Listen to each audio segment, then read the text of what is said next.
আজকে আপনাদের মাঝে ছোট একটি বলক নিয়ে আসছি। আমি আসলে মাগরিবের নামাজের পর মাঝে মধ্যে গ্রিন টি দিয়ে চা খাই। আসলে আমার চার কাপটা একটু ময়লা হয়ে গেছে, তার জন্য এখানে পানি নিচ্ছি আমার গ্লাসের মধ্যেই।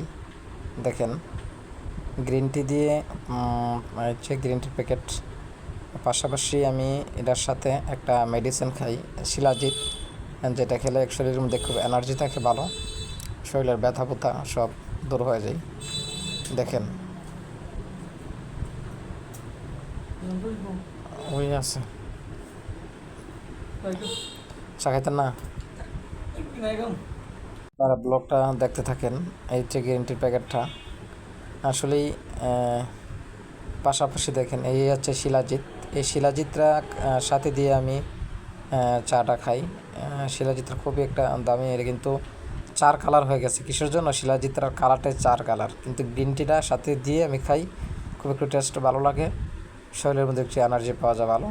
আপনারাও যদি পারেন এভাবে খাবেন, স্বাস্থ্য ভালো থাকবে।